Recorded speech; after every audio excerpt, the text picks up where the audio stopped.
So in today's moment to heal, I want to talk a little bit about some tips you can use when you're feeling anxious or when you have anxious thoughts sort of overtaking your day.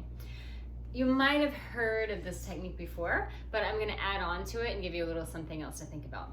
So if anxiety is starting to take over, you can bring your focus outside of yourself by looking around and noticing 5 things you can see, 5 things you can hear. Some people do 5 things you can smell, although that could warrant some bad results depending on where you are.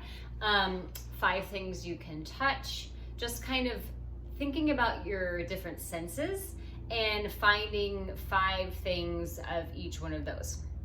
It's a really great technique because when you get trapped in an anxious place, right, when your nervous system is in overdrive or when the thoughts are just sort of spiraling out of control, that outward focus pulls you outside of yourself, and finding 5 things here, 5 things there, what that gives your body the opportunity to do is to calm down just enough for you to then sort of go into your breathing practice and any other tips and tools that you have for relieving your anxiety. I kind of want to add something else on because this is something that I've had a lot of success with, and you can do this wherever you are. I mean, you may not want to move your body if you're in a public place, but who really cares, right? If you're in a public place surrounded by a bunch of strangers, if they think you're crazy, who cares, right? So something else that I have tried is finding 5 movements that I can do with a body part. So let's take the hand. So if I want to take 5 things I can do with my hand, I can make a fist and extend it. I can do this with my fingers. These are called piano key fingers. I can just bend my fingers, right? I can turn my hand from side to side. I think that's 4, right? Or I can wave it, right? That's 5 things that I can do with my hand. You might even find more. You can do rain, you can bounce it, you can shake it, you can do lots of things. You can rub your fingers together. There's lots of different opportunities there.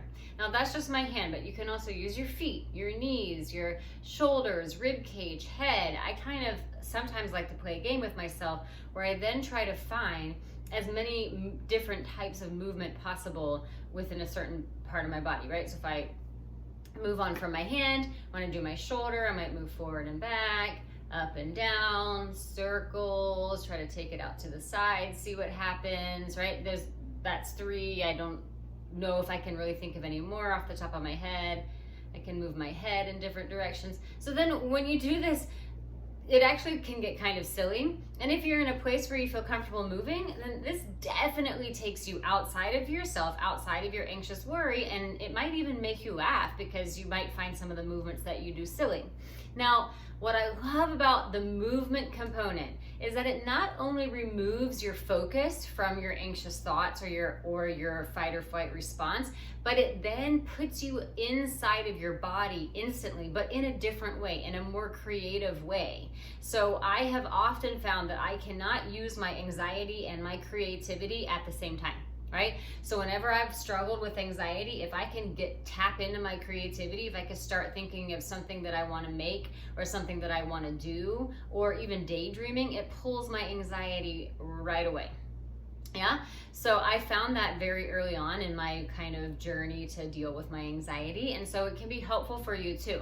But if you can't just turn it off and say, okay, be creative now, right? So something like this movement, finding 5 movements, or going back to the original, find 5 things you can see, 5 things you can hear, pull yourself outside of yourself and then drop back into your body, get into some creativity and go on with your day.